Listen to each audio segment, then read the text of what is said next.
in lieu of actually having set up um, a committee structure, I'm going to call the bicycle subcommittee of the Transportation Advisory Committee meeting to order.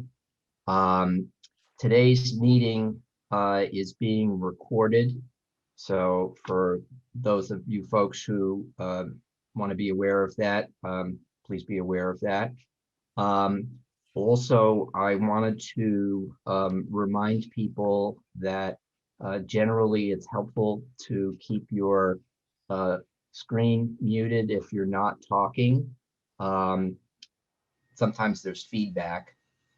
And lastly, I wanted to give a shout out to Erin Stevens from the town manager's office for all of her assistance in getting this set up, as this is our first meeting, and we had some logistical stuff that we needed to address, and Erin was really very helpful in pulling it together. So thanks, Erin. My name is Philip Posner. I was appointed to this subcommittee by the town manager, and Lieutenant Monahan, if you can introduce yourself, I'd appreciate that. Sure. Hi, everybody. My name is Kevin Monahan. I'm a lieutenant with the Concord Police Department. I've been here for about 21 years. Right now, I currently run the patrol division. And prior to that, I was the safety inspector about 5 to 7 years ago, where I did a lot of the traffic safety functions for the department.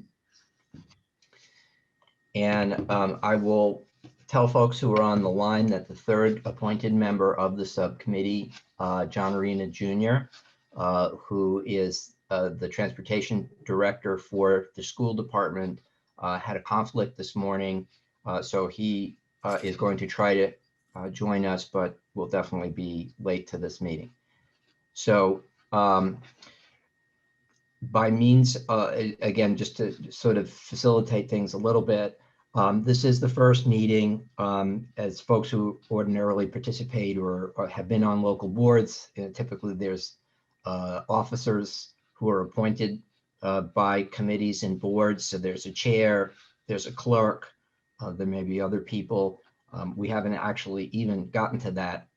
So what I was hoping to do was to get to that later on in the meeting when John, I'm hoping that John's able to join us so that the three of us can vote.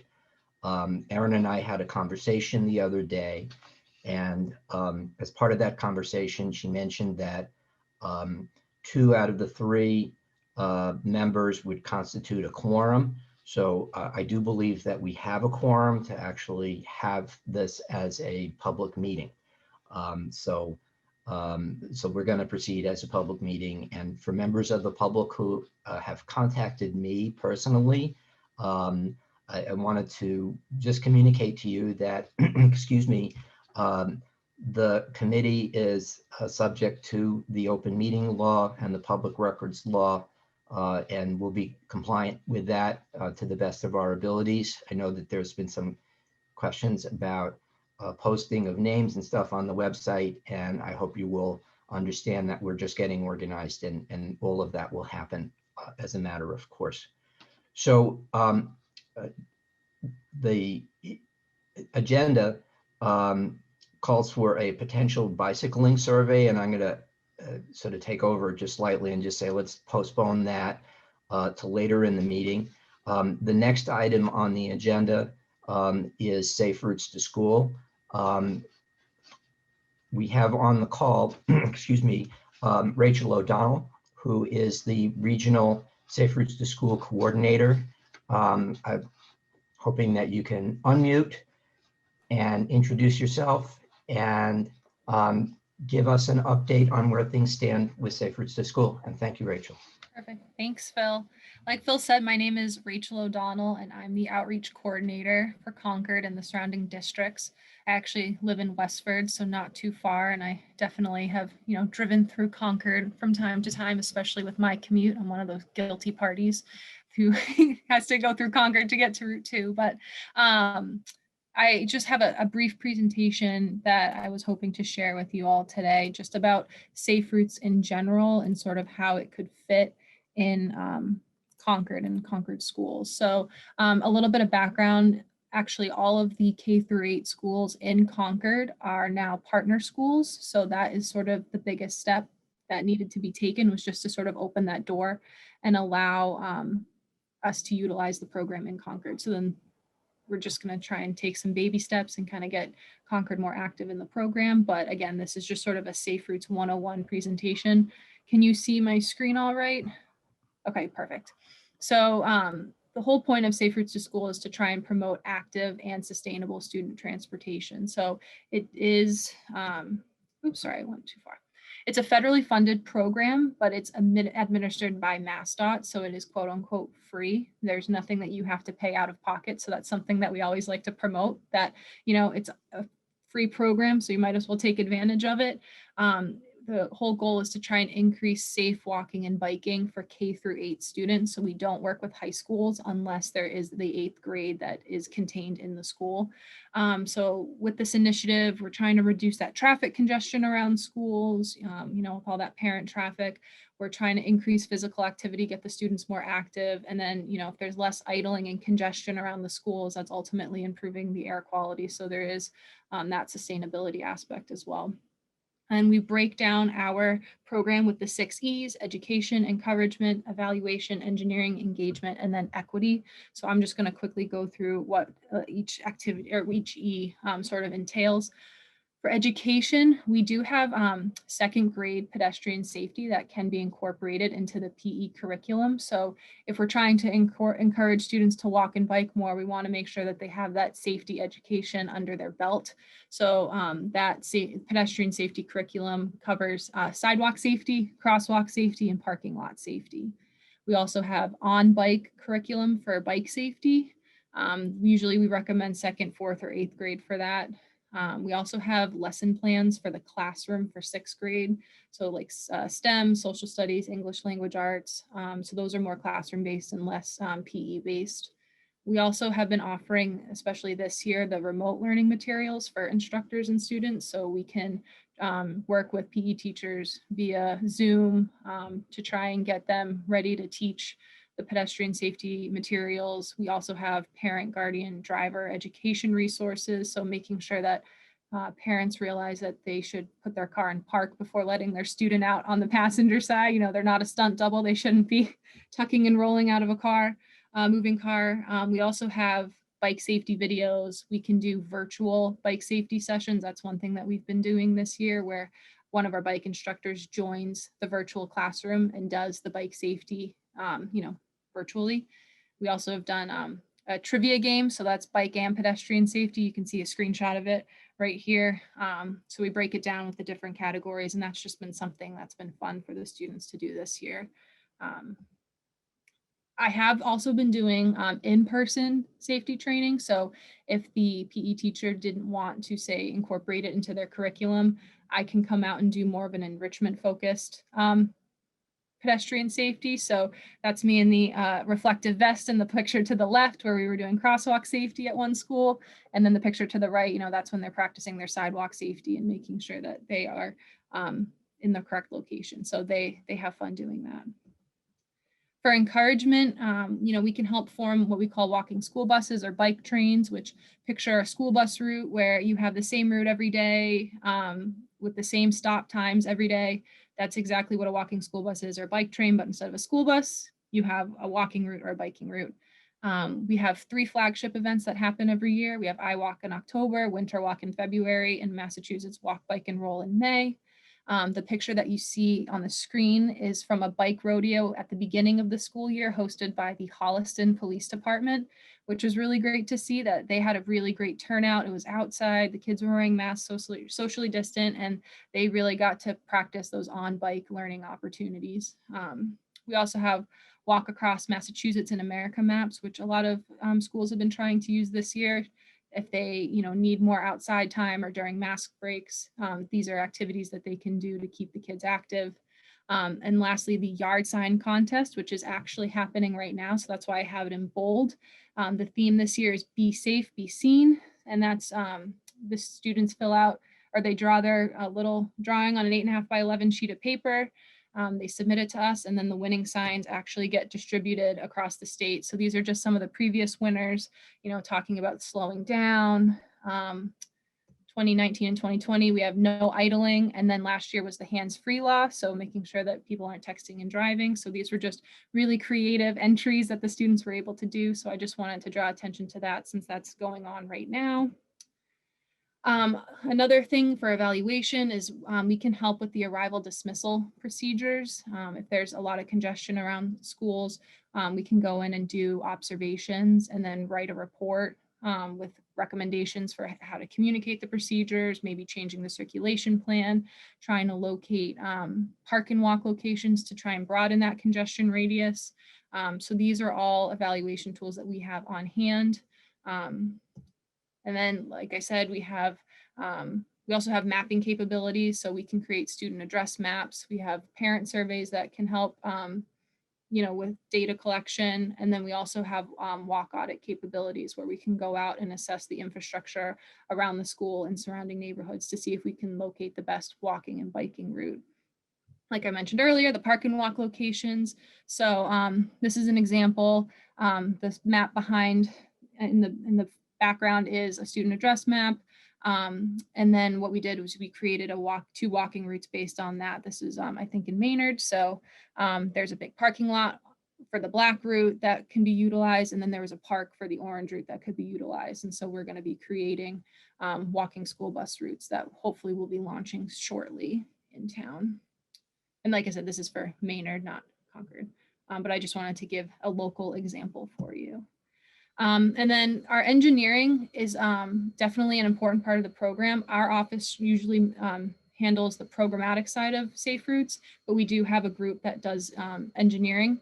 So this is a signs and lines engineering project. And again, I'm using Holliston just because they were a school to receive our project. So I'm sorry that the picture on the left is a little dark. The sun hadn't even come up yet, but they have a rail trail directly across from the school campus, and there was no connectivity to the school itself. So you have it so close to school, and they weren't able to use it to get to school. So they applied for our Signs and Lines grant, and they were able to get this, you know, nice path down this driveway and then across with a crosswalk and pedestrian signage. So that way they have a lot more access to school grounds. And so it's definitely been heavily used in the last year. So Signs and Lines is one engineering opportunity, and the other is our Safe Routes infrastructure grant. And that's more of the big ticket, you know, $1 million sidewalk opportunities. So you have to be a partner for at least 6 months in order to qualify for those. And I believe that, you know, if and when these open up, I think all Concord K-8 schools would be eligible. And then last, we have engagement. We have crossing guard training resources. So if we're hiring a new crossing guard or needed refresher training, we offer pretty informal training, but it's just good to have that under their belt so they understand the difference between controlling traffic and directing traffic. But speaking of crossing guards, we have our Crossing Guard Appreciation Day and Crossing Guard of the Year award nominations going on right now. So I just wanted to give that a shout out. This is our first year doing it. So if you have crossing guards that you want to congratulate and show appreciation, we have that going on right now. And all of these resources can be found on our website. We also recommend that, you know, for long-term sustainability, to try and create a task force, you know, so trying to get someone from the school involved, someone from the town involved, maybe some parents, just try and get as many people involved in the task force as possible so it doesn't fall on one person's shoulders.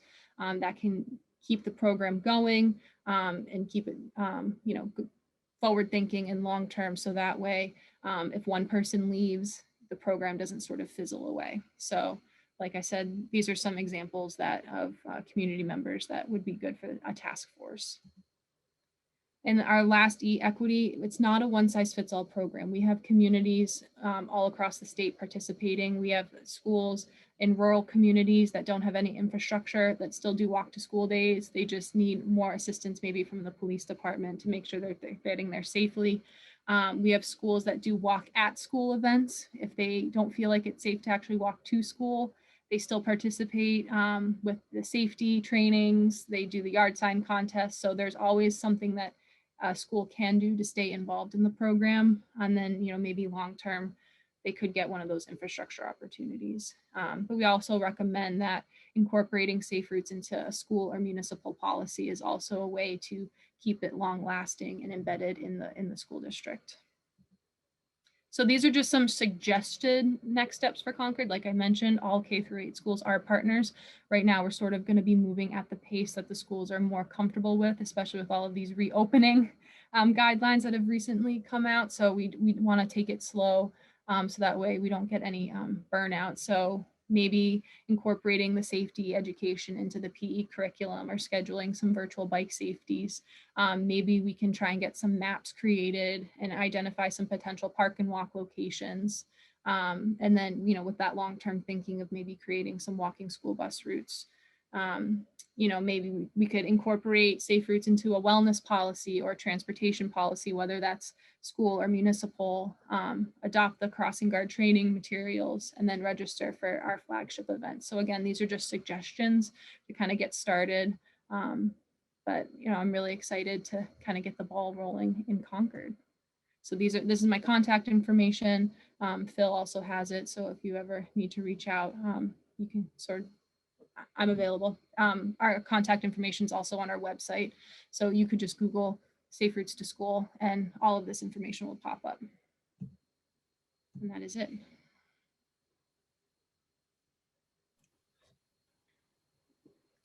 I will take questions if anyone has any questions.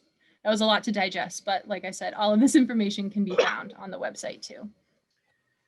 So the usual procedure is for committee members to ask questions first and then open it up to the public. So Kevin, do you have questions? And I have a couple of questions. No questions, just thank you for the presentation, and I'll probably reach out regarding the crossing guard training, the safety curriculum going forward. Perfect, thank you so much. Thank you. And Rachel, for the benefit of folks who are on the telephone call, can you give us an approximate number of communities in the state that participate in this program? I think it's definitely over half. I don't have the number off the top of my head, but definitely the surrounding communities like the Metro West area, the majority of schools participate in the program.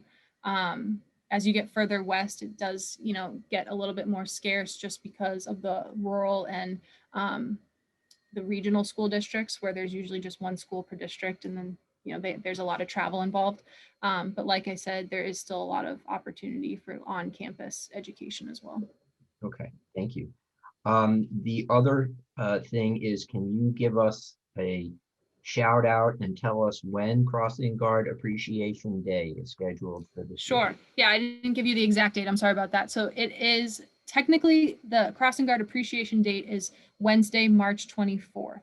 That is the deadline to nominate your crossing guard for Crossing Guard of the Year. But I know that a lot of communities are virtual on Wednesdays, so you can, celebrate your crossing guard, saying thank you or any other way, any day in March. So I just want March 24th is just the deadline to submit a nomination for Crossing Guard of the Year. So thank you for reminding me, Phil. You're welcome. I guess the best way to try to do this is if members of the public would like to ask a question, can you unmute yourself first and then please identify yourself and tell us your address and ask your question. Thanks.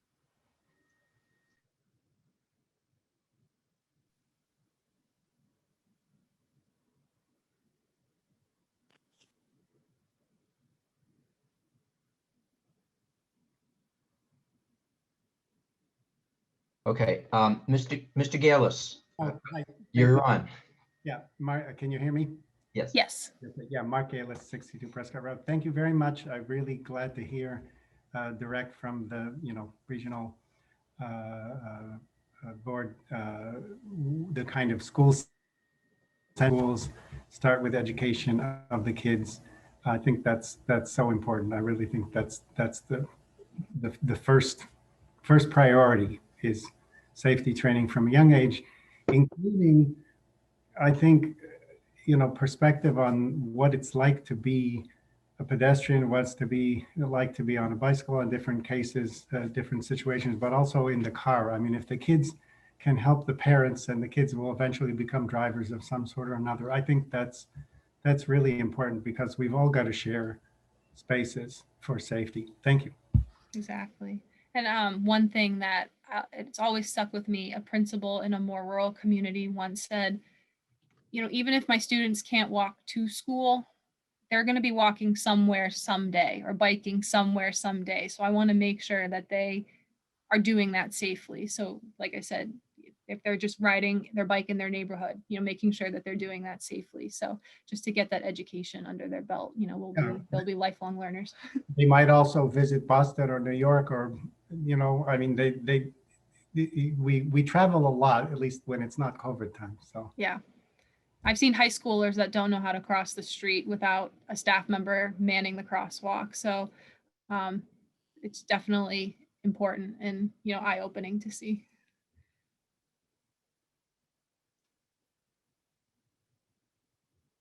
Mr. Welch, you're up. Thank you, Mr. Posner. Rachel, thank you for the talk. I just, as you know, or you may not know, I'm co-chair along with Richard Follander of the Bruce Freeman Rail Trail Advisory Committee. And we really appreciate the work that you're doing. And I just wanted to say if there's anything that the committee can do to help, let us know. We are having in 2 months, the folks from the middle school design group going to come and speak to us. And I know that the Bruce Freeman passes right by the middle school, and it's actually pretty close to a lot of the schools in town. So let us know how we can help, and thank you for your work. Yeah, that sounds great. And I'm actually very close to the Westford part of Bruce Freeman along 27. So I'm sort of on the other end of it. Well, and soon you'll be able to ride across Route 2. Come next year. I'm excited. You're not the only one.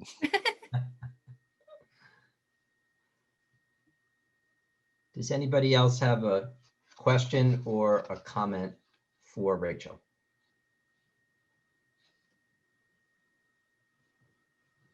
Okay. So thank you very much, Rachel, for your time and for all your efforts this year. Really appreciate it. I will follow up offline with you. I have some questions about coordination with the school department and the sort of support group that is already working in town. So I'll take that up with you offline. Sounds good. Perfect. Okay. So Thank you so much for having me. Yes, thank you very much. We really appreciate it. Thank you, Rachel. Yeah, no problem. And enjoy the rest of your sunny day today. Maybe we can go out for a bike ride after. All right. Bye. Okay. I know that we're still waiting for John to join us, but I thought it would be a good idea to at least give folks some time to ask questions and render opinions. I can tell you that I've had communications with Mr. Galis and Ellen Quackenbush over the last couple of days. They've had some questions about our role in connection with addressing the reformatory trail branch line. I thought it would be useful as an opportunity for folks to weigh in and let us know what's on their minds, to at least have the conversation open up with respect to that issue. My request of anyone who would like to speak again is to please remember to unmute yourself and just identify yourself so that we know who is speaking. Would someone like to make a comment? I see Mr. Follander. Yes, hi. I recognize the co-chair. Yeah, as Ned mentioned, I'm co-chair with him of the Bruce Freeman Rail Trail Advisory Committee. At our last meeting, we sent a letter to the select board suggesting that a planning process be undertaken to look at the reformatory branch in light of the fact that Bedford is basically extending the Minuteman Bikeway to the Concord border, including a underpass under Route 62. The committee itself, committee members are ready and able and willing to undertake that task, but it's really up to the select board to make that decision. And we're looking forward to an opportunity to meet with them and work on a plan to deal with the fact that there'll be a significant increase in cyclists coming from Bedford. There's no specific plan in mind. There's no specific timetable at this point.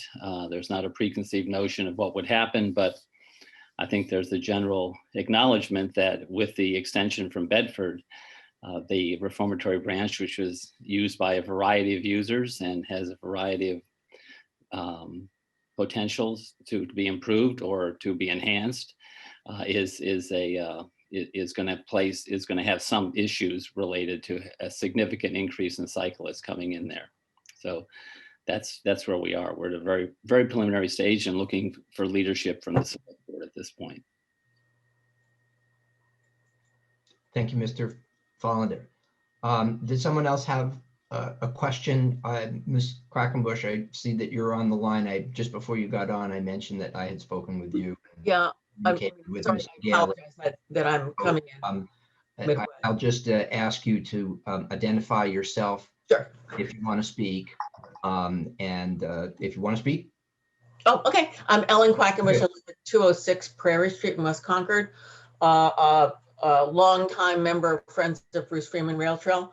And what I was talking to Philip about was a concern that if a bike survey is done, I really suggest to the committee that having an engineering firm do it will not probably get the full scope of opinions of people who are cyclists, who are walkers, who are joggers. And also, I think the planning that I think needs to happen in terms of if there, as you said, there's going to be more bicyclists coming through, regardless of the surface that might be ultimately suggested for reformatory branch.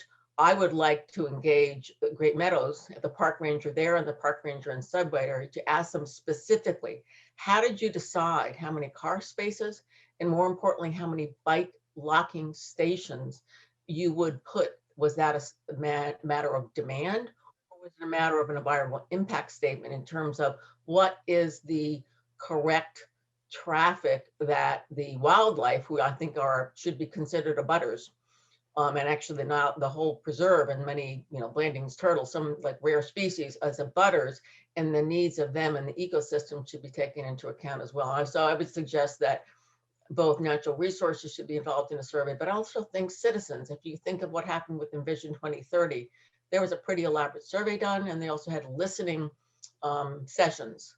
So I wouldn't, again, I think having an engineering firm design the survey is gonna, I think not get the credibility that you would like to have as a biking subcommittee.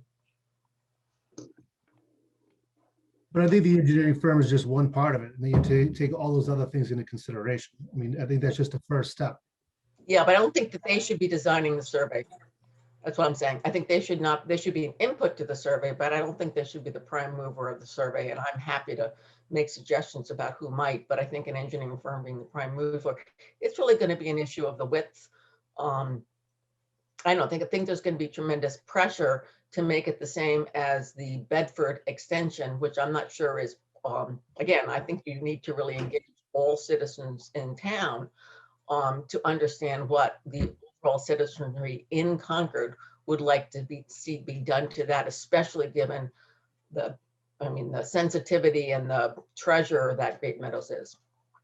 Well, I completely understand that. I think the engineering firm come up because they had a lot of information from their past studies that they did that we could utilize, and that's why they come up initially. Studies of what? The cut-through studies, the complete street studies, things, mostly the complete street studies. So this is a different animal, but we're looking at all biking subcommittees, every aspect of biking, not just one trail. It's the schools, it's pathways in the streets and everything else. So that's why we initially looked at that as maybe one option. And that wasn't the only option. It was just the first. I hope that before anything was done with reformatory branch, that not be taken as best practices. Understood. So noted. Like, I agree with you, you know, when you talk about safety, when you talk about street crossings and all that, they need to be taken fully into account. The Bruce Freeman Rail Trail crossing over Route 2, the various road crossings in Concord and Chelmsford are beautifully done. So I do understand the need for safety, and I understand that, you know, the need for the citizens, children, elders feeling safe. I would add to just one other thing, that one thing in terms of that gets messed up in terms of the concept of multi-use is how do you police, literally, sorry to use the bad word, the usage at Junction Park in West Concord. Citizens from, or senior citizens from Concord Park are often hesitant to go through Junction Park because people often don't dismount. And at least we had heard, I'm a member of the West Concord Green Thumb, that the police, and you can please comment, didn't have the staff to actually monitor it. So I would say that there's a certain, you know, compliance percentage that has to be taken into account. And in this case, it's an issue of safety for senior citizens who want to go from Concord Park to West Concord Pharmacy. No, understood. And Okay. you know, when the trail did open up, I know there's supposed to be signage out there with the sandwich boards. We certainly did have officers standing out there specifically at rush hour, but you know, we can't have someone out there, you know, 16 hours a day. We hired bike officers either on shift or on overtime to ride the trail and spend a lot of time out in that area trying to educate, you know, the cyclists and citizens walking of what the rules are. Yeah, And we will continue to do that once the weather warms up again. at the moment, the sandwich board is not perpendicular to the trail. It's parallel to the trail. I don't know who moved it, but I have no idea. We can I- certainly take a look at the that. issue of maintenance, which I understand how challenging that is, and this is not the police officer's only job. You have many, many other responsibilities. So I'm going to just jump in and remind folks that as we're speaking, because of the nature of Zoom, to just give a pause for just a second so that each of us can be heard. So are you finished? I'm done. Thank you very much for letting me speak. Appreciate it. Does somebody else have a question or comment at this point on the reformatory trail issue? If so, Mr. Galis, you're next. Take you very much. Yeah, I think I very much support, and I mean, I agree with the need to take a comprehensive look at mixed use on all paths and roads and crossings. I think, you know, for various reasons, maybe social reasons, things have changed from years ago when I think people largely, you know, at least outside of big cities, thought about sharing the road. You know, you'd see somebody in trouble at the side, you'd stop, this and that. People are now just kind of zooming through on the motor vehicle accessible roads. The motor vehicles, trucks, cars, buses, those are the major force. And cyclists, you know, pedestrians typically are not walking there, sometimes joggers, but bicyclists are the ones who are in the most physical danger of harm. But on a mixed use path, like the Reformatory Branch Trail, where we scarred nature by putting through a railroad through a swamp and across rivers and cutting down trees and things like that. And it started to heal back again in a most beautiful way. And there have been some improvements, unauthorized, it turns out, pulling rails and things like that. But the idea of a trail where it's safe to walk, it's safe to be looking at birds, at nature, and not being worried about high-speed bicycles and having to watch your back towards a asphalt paved speed cycling encouraging path. I think it's a rare gem in Concord. If we destroy what makes Concord unique and make it look like somewhere else, why will people want to come to Concord? Why will they spend money here, et cetera? It'll just be another kind of pass-through thing. So I think we have to think about this very carefully. I support the approach of safety. I think paving this the way Bedford is doing makes it unsafe I think it's the exact opposite of what we want to do, and I think it harms the town, harms nature. Thanks. Oh, and one more thing. I think Tanya might want to make a quick comment, but I also want to say, with regard to who does a survey, what is the purpose of this survey? If it's to enhance safety, say at crosswalks in Concord Center, I think engineering is like an equal partner in that with everybody else. But when it comes to the larger scale problems, we need to look to the future. There may be different vehicles, self-driving vehicles, more electric vehicles, different types of public transportation, motorized bikes. I mean, these engineering firms are unfortunately necessarily prejudiced towards things that relate to civil engineering. And I think that is a slice of the picture, but it should not in any way dominate the picture. You know, for example, the safe school thing, starting with the kids at school and the education and the immediate environment there, I think that's a wonderful way to do it. Focusing on town centers and crossings might be another way, but looking at, you know, when we talk about mixed use, it's easy to say mixed use or safe streets. I haven't seen that many good examples of safe streets. I mean, Cambridge is a disaster as far as I'm concerned, and they've probably spent lots of money on this. Somerville may be a little better, but I think we may be led down the garden path by a construction firm that just has one kind of colored glasses to look at things. Thanks for being patient, listening to me. Oh, Tanya wants to say something. Hi there. I've been listening. Tanya Galis, 62 Prescott Road. Hi. It's excellent to discuss all the concerns, pro and con about, and various views about the reformatory branch trail. That's just fine. I respectfully want to make some comments about that the co-chairs of the Bruce Freeman Rail Trail Committee just made. As you may know, since the last BFRTAC meeting, while exploring Bedford's actual plans, which is not actually to the Concord line, it turns out, yet, we also ran into some Bedford Bicycling Advisory Committee videos. And at least one of those videos feature the co-chairs of the BFRTAC, as well as yourself, Mr. Posner. And it's very clear from that discussion that your goals, even though Mr. Follander does say he would rather not have it paved, the ultimate goal and hope and expectation is to eventually pave it by one community's interest helping the other. So I do not think that the BFRTAC's letter should be considered by the select board as being open and transparent.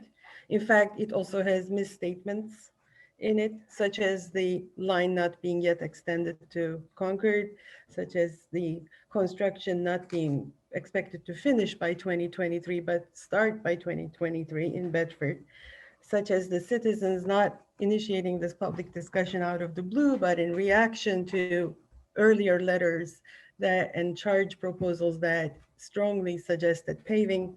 So I don't mind discussing this issue very openly in this committee, and everybody might disagree on the end results. But I do mind very much the non-transparency of the way that the BFRTAC people have approached this. And I feel like I was frankly like fooled at the February meeting. Even then, I did point out discrepancies in the letter. And two things that I want to say about your comments, Mr. Posner, in earlier meetings. You have pointed out in an earlier Transportation Advisory Committee meeting that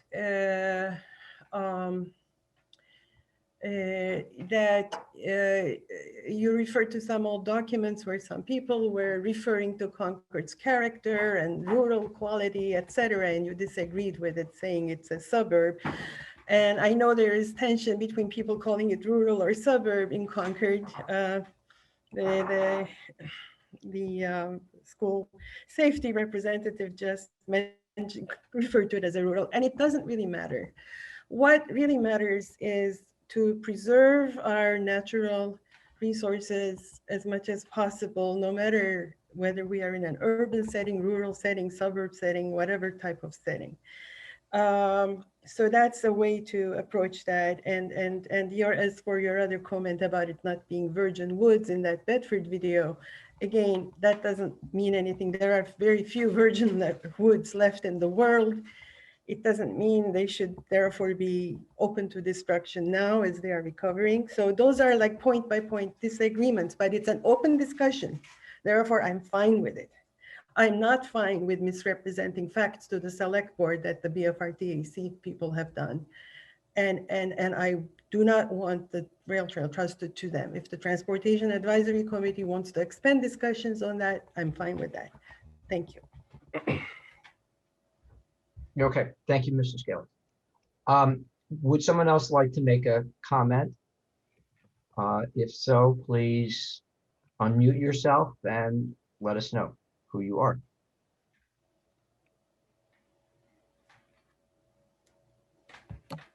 Mr. Follender. I'll just follow up. I think that the concerns and comments are exactly appropriate in terms of why we need to make a comprehensive plan. And I don't,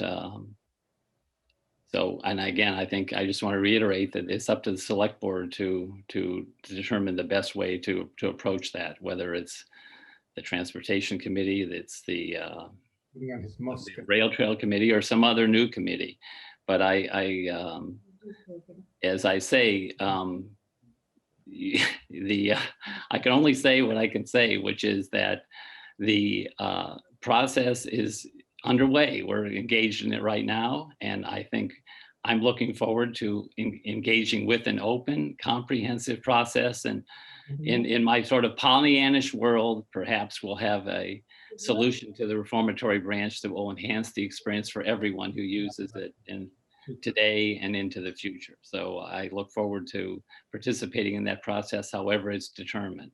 Okay, Wade Rubenstein wants to weigh in now. Mr. Rubenstein, please hi, Wade. tell us your address. Wade Rubenstein, 311 Garfield Road. So I was on the comprehensive long-range planning committee that wrote the last long-range plan. I just want to make sure that the committee refers to that plan as well as part of your processes. One of the goals stated in that plan was to connect trails, bike trails in particular was mentioned, to adjacent towns, but there's quite a few references to the interconnection between trails as a goal for the town moving forward. That's all I wanted to say.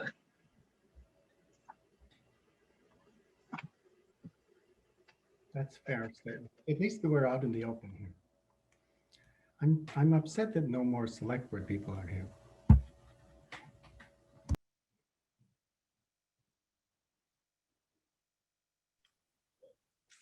Mr. Welch, you're next.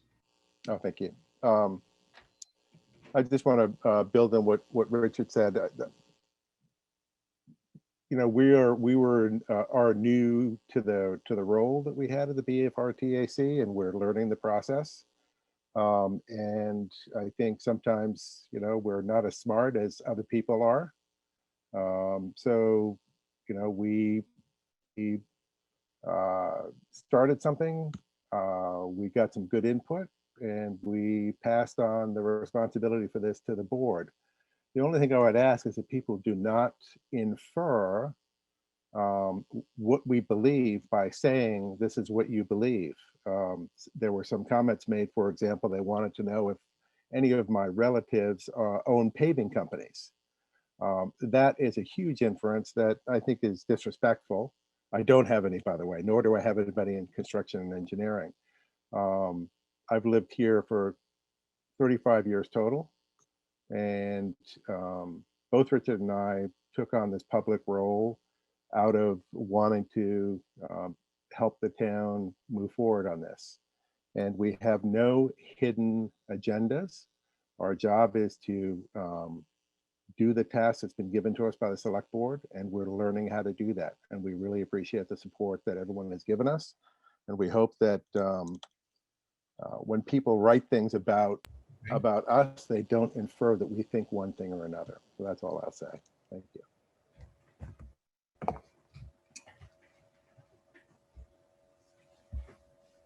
Hi, may I Go say ahead, something? speak. Before you get going, let me see if someone else wants to make a comment, and then I'll recognize you. Sure. Does someone else want to make a comment before I recognize Mrs. Gillis?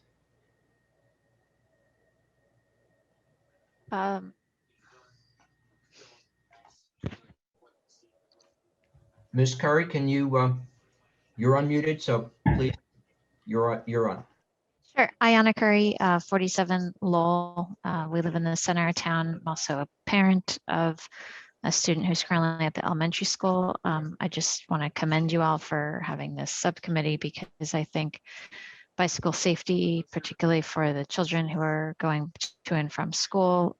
My son has to cross Main Street, and there's been a volunteer there since the beginning of the school year, which we really appreciate, but it is a volunteer to cross that busy road. And even though my son's a 5th grader, he's quite small and doesn't often get seen by all the cars. So I do appreciate any efforts that you guys have, in terms of bicycle safety for the children.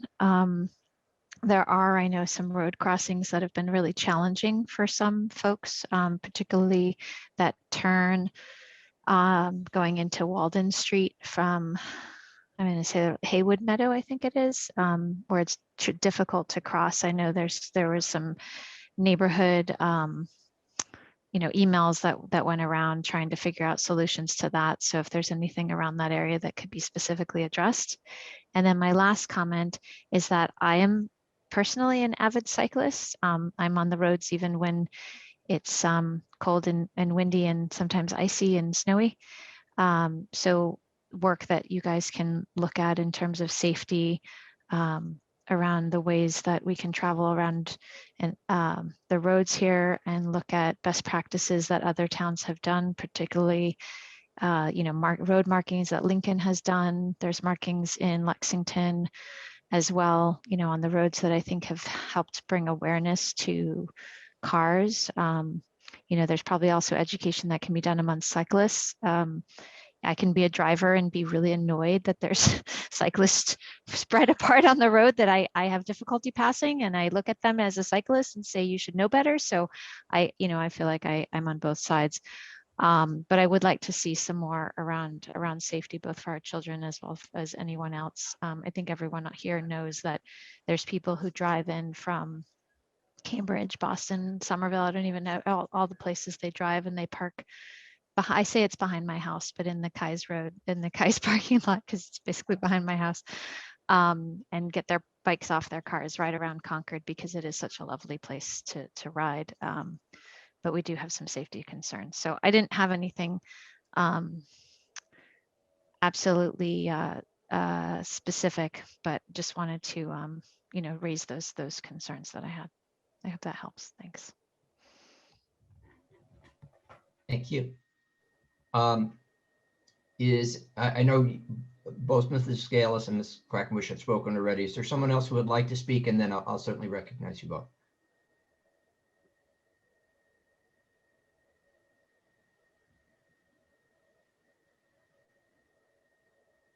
Mrs. Scalise, you had your hand up first, so Thank you. please Yes, proceed. just we completely endorse safety concerns that Ms. Curry has just referred to and others have referred to. That's absolutely important. I just wanted to respond to Mr. Welch's comments that, first of all, I have no idea who was questioning whether he had companies associated with paving or whatever. We are not any party to any of that. I have no idea, and I would never make such assumptions about anyone. I would assume that some paving companies are interested in this project, but that has nothing to do with any particular person, in my mind. As for Mr. Welch's request that intentions not be attributed, I'm not attributing intentions.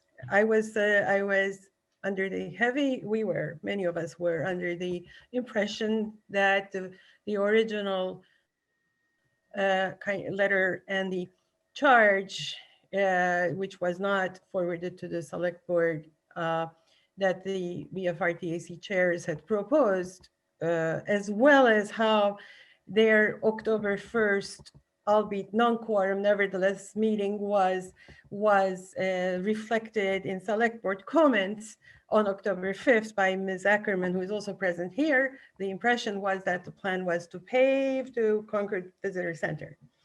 Now that was just kind of a guess, perhaps, but a strong guess.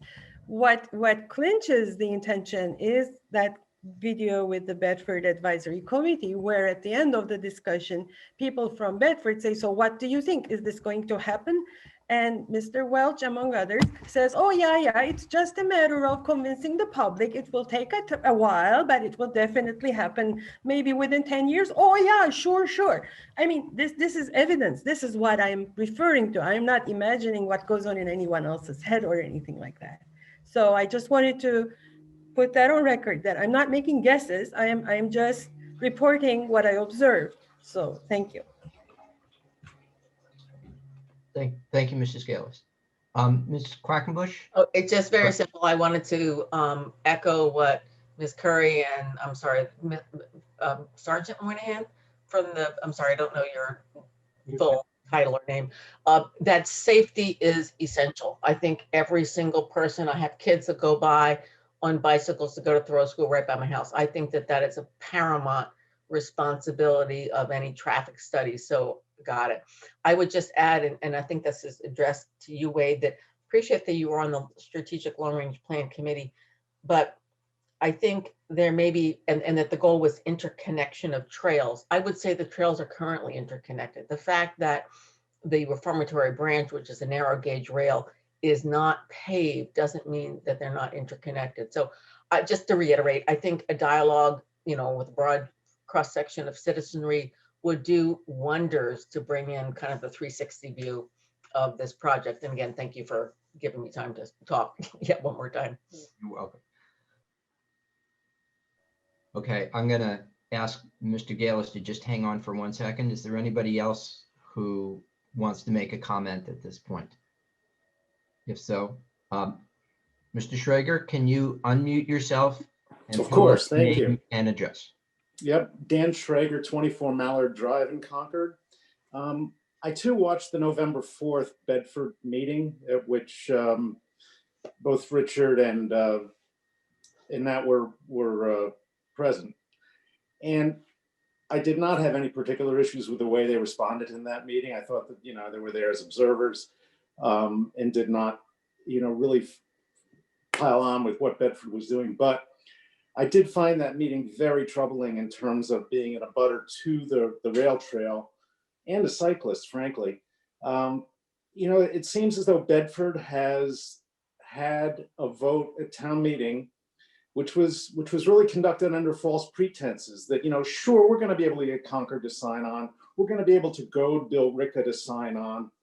I think that Concord really needs to make a very clear statement to Bedford that you may very well want to pave under Route 62, but we're not signing on to that necessarily right now, and we're looking at a lot of different options.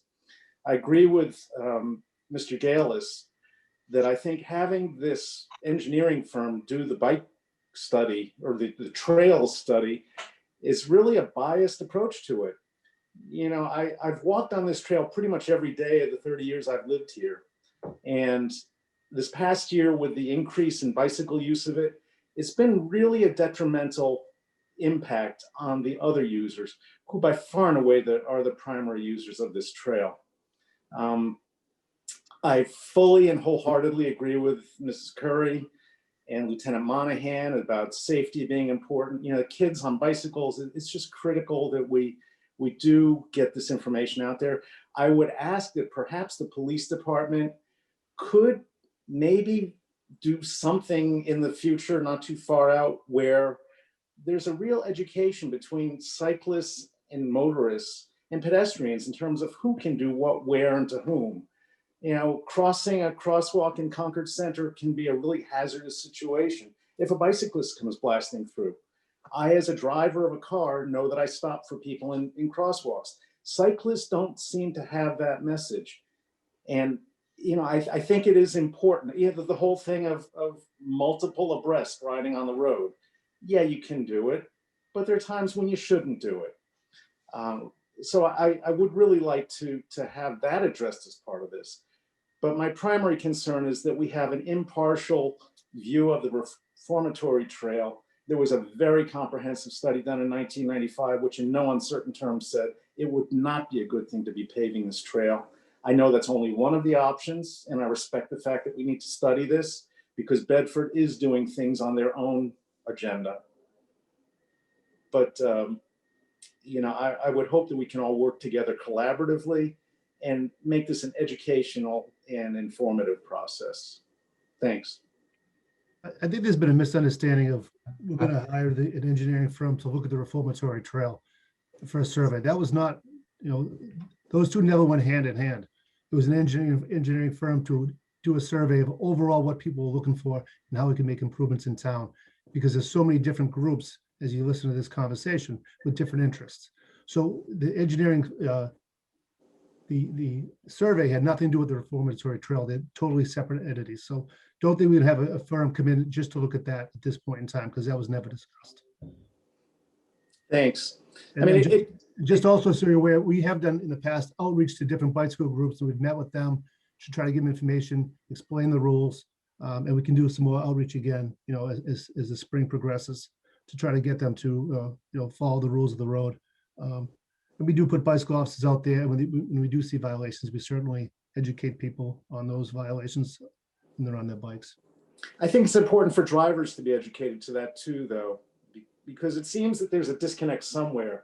And I know you guys do try really hard, but, you know, it just, there's so many times when I just feel like, you know, people are just, there's too much testosterone or something out there that's making cyclists feel that they're entitled, or drivers, you know, there's road rage that's boiling up, and, you know, somebody's going to get hurt.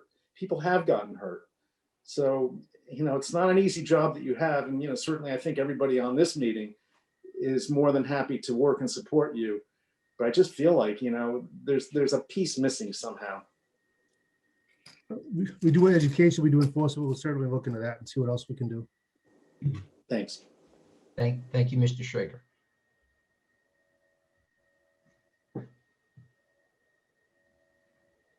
Okay, thank you. Go ahead, Mr. Galis, please.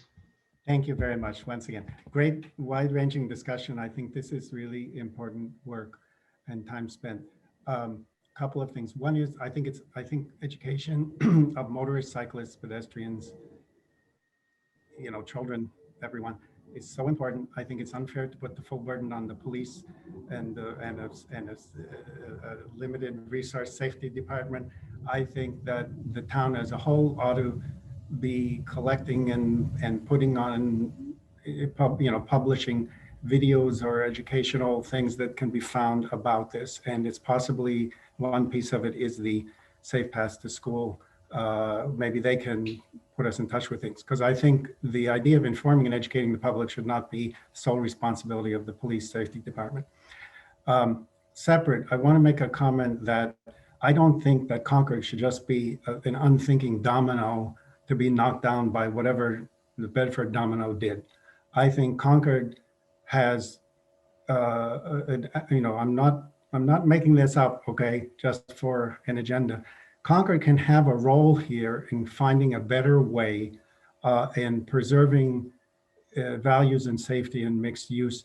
The brochure that the Division of Natural Resources put out recently, the little trail brochure for Great Meadows, says that when this section of the abandoned railroad trail was bought by the town, it was essentially as a buffer to Great Meadows, which is a great thing to have between a place where hunting potentially is allowed and a residential neighborhood, a place where you know, it's connected to or part of the Bay Circuit hiking trail, which is a big deal. So it's already connected. People use it. There might be some moderate improvements. I don't want thousands of trees cut down, 12-foot wide strip of asphalt that repels safe pedestrian use. So anyway, but as far as the engineering firm and things like that, whenever you hire a consultant, in my experience, and I've had some experience in my professional engineering work, just like hiring a lawyer, you've got to manage them. If you give them the reins, they'll do what they do for everybody else. They'll give you a report that's 90% what they've done for the city of Cambridge or whatever, or Boston.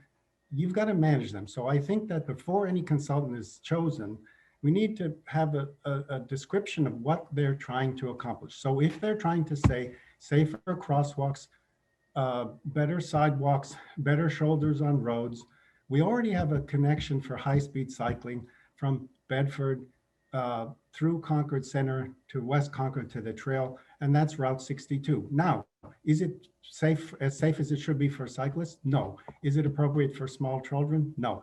So this is a big challenge. Anyway, so we need to figure out what mandate to give any consultant and choose a consultant that's appropriate for that. And if it's a limited thing about engineering crosswalks and roads and shoulders and curbs and things, traffic lights, and that's their expertise, maybe that helps. I also think that going back to the one last thing, sorry, and I really appreciate people's patience. I think this is so important. After all, we're talking about safety and lives.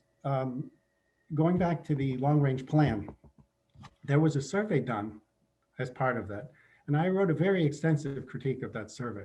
That was a questionnaire. It was a lousy questionnaire. It was a lousy questionnaire. It didn't allow people to give free input.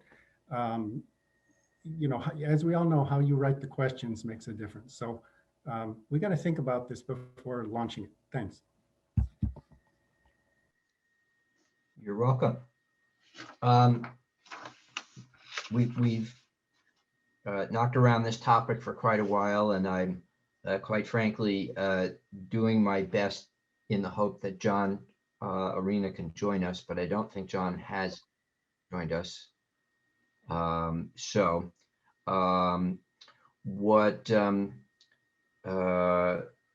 What I'm going to do is ask if anyone has any other comments other than comments related directly to the reformatory trail about how we're going to move forward, the composition of this committee, how we're doing so far, etc.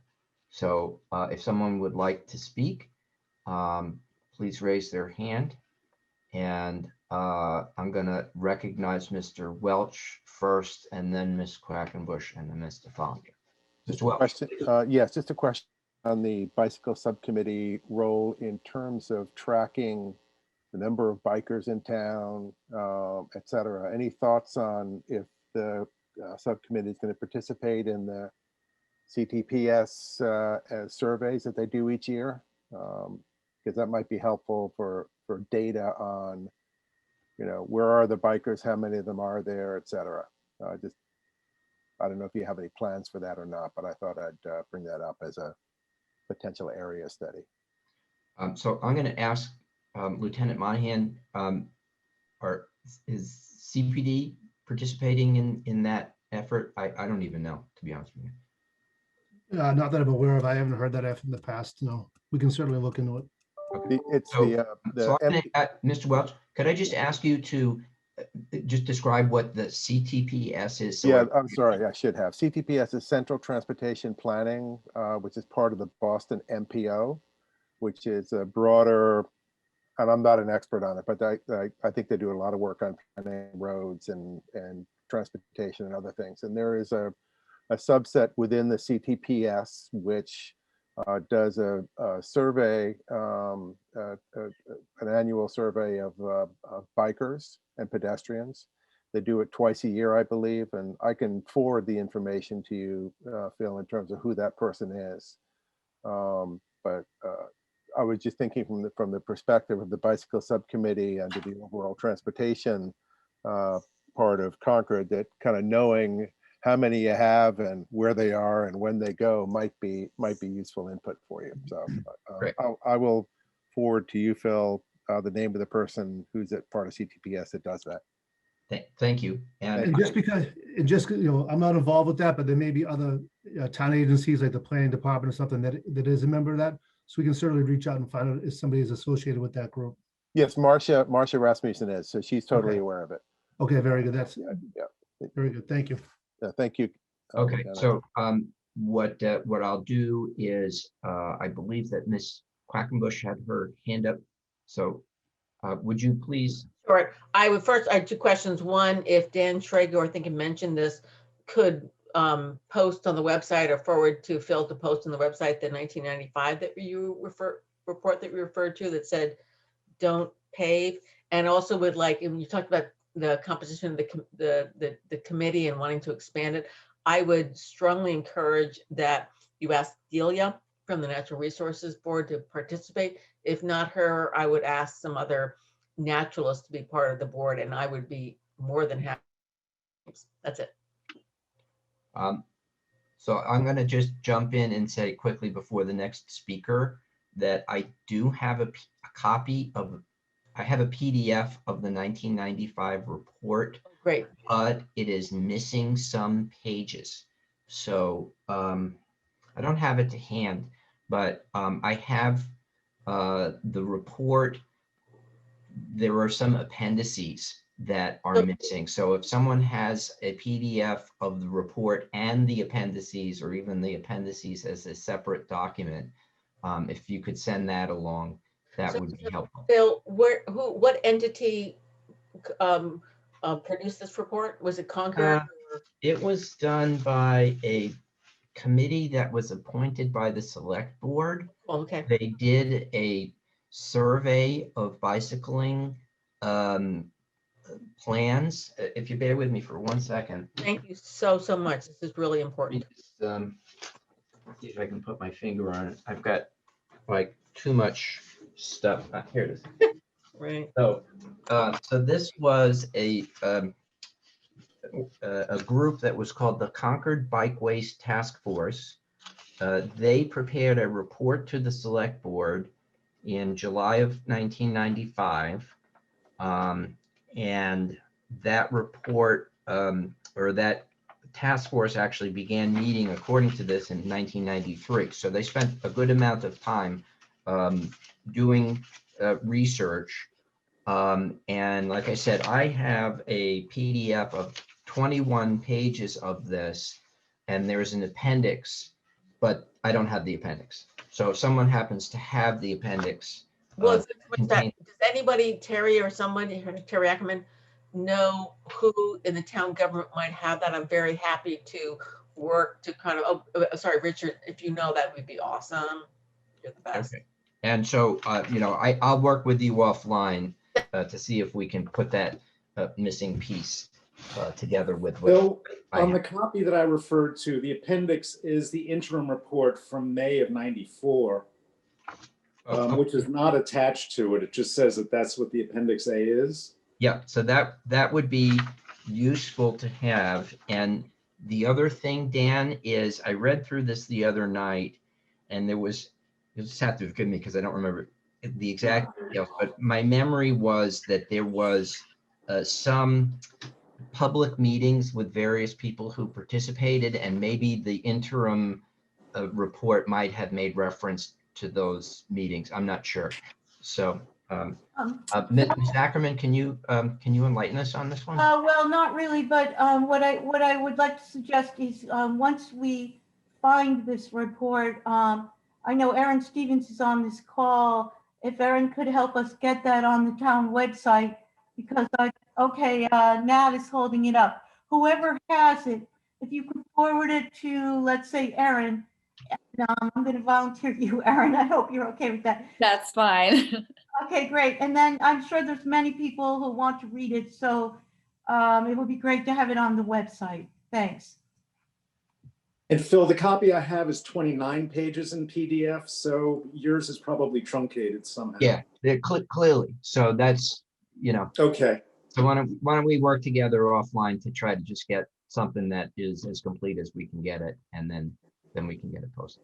Sounds good. Thanks. All right, thank you. I think Mr. Follender you wanted to be recognized as well. Yeah. You're next. Let me just, I have a copy of the appendix. I'm sending you the appendix.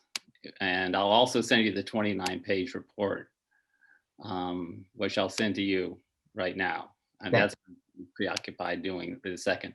I do want to raise it. I want to address things other than reformatory brands. As a cyclist, as someone who has lived in Concord 30 years and on Old Bedford Road, I should say that 399 Old Bedford Road, and has seen a tremendous increase in people who use bikes. Primarily, the increase has been in what I call casual, normal people who are riding bikes.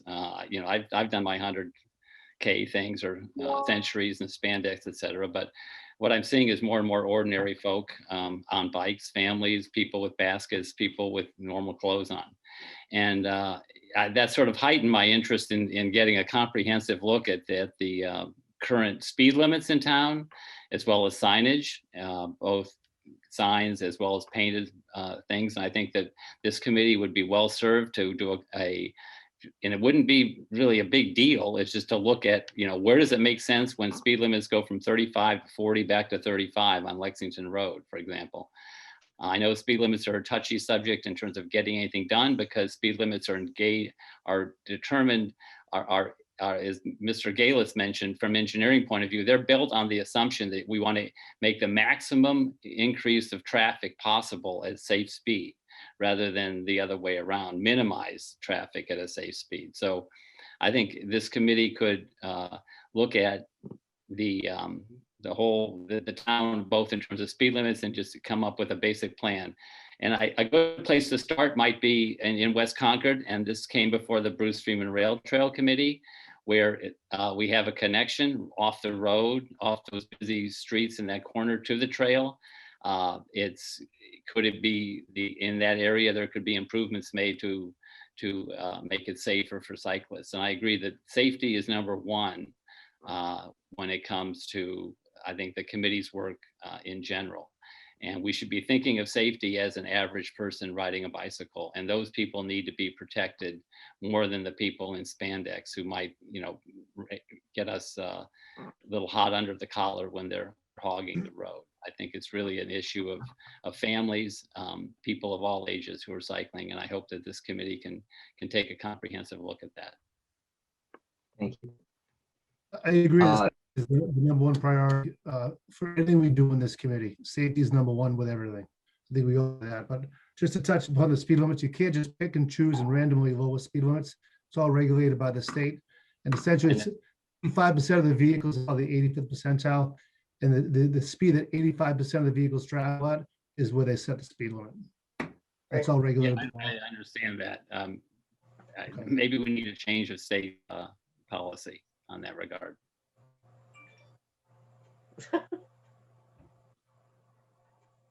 Mr. Gales, you have your hand up.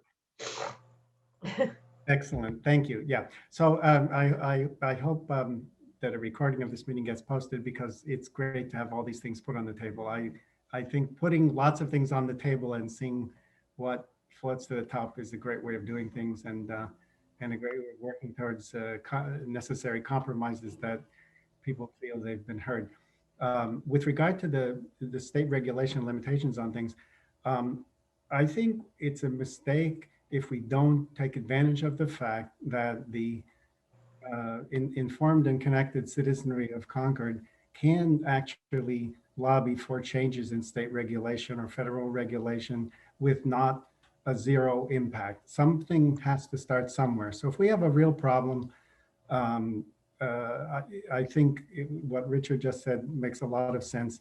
You know, it's not up to the town government or police force to necessarily be on the spot to try to lobby for changes in state regulation where it could be improved. But the citizenry, when they have awareness of the facts and the needs, it's incumbent on us to do so, and we can do so. I mean, change has to start somewhere.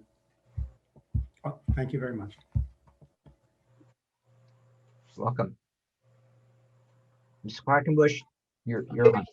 I'd say I got the sense that safety is number one, but I would say that bike racers, the people I know who are like serious racers, they don't go on rail trails to practice because it's too dangerous. They go on the streets. So the myth that, you know, these bike trails provide high speed racetracks is just in, you know, I think in my humble opinion, probably not correct. That's it.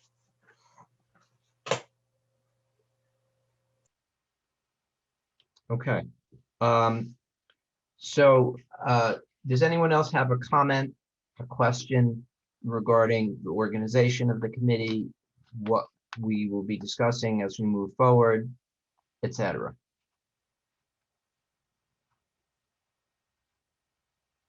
Okay, so Ms. Ackerman, do you have any particular questions or comments that you would like to make at this point? No, thank you. Thank you very much for having this meeting. I think it's really important, and I'm really glad that you had a section at the end about what the goals of this subcommittee are. I think it's most important to stay focused on what you're trying to achieve. So thank you for serving on it, Phil and Kevin and John and everybody else who attended. Thank you. Okay, so the item that we were not able to deal with today, because I think we really need to have John as part of this conversation, is an administrative item, which is who's going to be the chair, who's going to be the clerk. So my thinking is that we will convene again in approximately a month. And then, you know, hopefully at that point, everyone will be, each of us will be available. And then we can do the sort of typical administrative stuff. I did want to say something just in the sort of realm of full disclosure for the members of the public who are on this call, who don't know me. I think almost everybody knows me, except maybe Mr. Perry. But I will say, and whoever 617-314-0537 is. So I will say, in sort of the vein of transparency and full disclosure, that I am an absolutely biased person when it comes to this topic. I am a bicyclist. I've been a bicyclist since I was a little kid. And, you know, for the succeeding 63 years of my life. And my hope is that this committee will promote the interests of safe cycling in the town. I think it's very important. I think cycling is as an undertaking, a lot of different things. It's transportation, it's recreation, it's fun, it's healthy. And I know that all of us have engaged in it every once in a while, and some of us do it all the time. I can tell you, having been an advocate for bicycle safety and promoting bicycle inclusion and accessibility for many years, that it is a fairly complex topic, which involves not only stuff that is very high level at the federal government and at the state government, and then at the town government, but it's a very grassroots thing too, where you have individuals like Rachel who promote programs like Safe Routes to School, where kids one-on-one learn how to ride their bikes and have fun and be safe. Because it's such a big topic, there's a mountain of information, and there's also a mountain of commentary and various viewpoints. So my hope is that as we go forward, that I will do my best to make the information that I have available electronically available to any of you who want it, because there's a lot of it. And I'm always available personally to have a bike ride, because it's what I love to do. And please don't expect me not to be biased about safe cycling, because that is my bias, and it's, I'm not going to stray from that. I will say as a final thing, specifically on the reformatory trail, that my hope is that we can have a public process where people will have an opportunity to speak, be heard respectfully, say things respectfully, and that we have consultants, engineers, and other people that are hired by the town who will help us in that process. I have, my opinions about what, how this might be unfold in terms of what will happen as a process and as a result. But I think, we could talk about that offline. My opinions might actually surprise you because they're probably different than what you think they are. So having said that, it's now 12:23. I want to give whoever would like to speak an opportunity to say whatever final thing they might want to say, and then we'll close, and then I'll work with Aaron so that this session can be posted. Mr. Perry, please. Thank you, Mr. Posner. It's been an interesting meeting. Thank you very much for doing it. I'll use your comments about safety to encourage you to work with the co-chairs of the Bruce Freeman Rail Trail Committee who are on this call, Nat and Richard. They've heard me 2 months ago, maybe 3 months ago, encourage them before they think about branching out to any other duties, responsibilities, tasks to address the safety issue in Junction Park along the Bruce Freeman Rail Trail. It's a highlighted issue within West Concord, but it is a town issue. And I trust Officer Monahan understands that it is a town safety issue from all perspectives. And until that Junction Park gets resolved, I don't think the town should think about expanding anybody's roles or responsibilities on any other trails. It's a significant issue. When the trail was designed, it was overlooked or put aside. When that bridge over Route 2 gets completed, you worry about people coming to the end of the trail in Bedford on Bedford Street, which Richard and I go through that intersection all the time. I'm very worried about that Junction Park area. So I'm sorry to take so much time at the end of the meeting, but I think that's a real safety issue, and you highlighted that. So, Chief O'Connor is going to come on and tell me that I'm way off base. Thank you, Chief, for being here. Thank you all for listening. Bye. Chief, please. Thank you, Mr. Chairman. For those who don't know me, Joe O'Connor, I'm the Chief of Police. I've been listening, and Lieutenant Monahan is the representative to the TAC, but I just want to say bicycling and road safety is very important. That's why, well, I've been doing some other work here, but been listening carefully to the different thoughts that people have. And I just want to know that, we look forward working with the community to make it as safe as we can. And we do recognize that there are a number of different stakeholders, and that some things that may on their face sound simple, often are complicated, but we look forward to working with everyone to find solutions. Thank you, Mr. Chairman. Thank you. But I'm not the chairman. I thought you were the chairman of this subcommittee. For today, I'm the chairman, just to kind of keep it moving. Thank you. Once John comes in, we'll figure out who's going to do what. Mr. Galis, I think you're going to have the last word. Well, almost last word.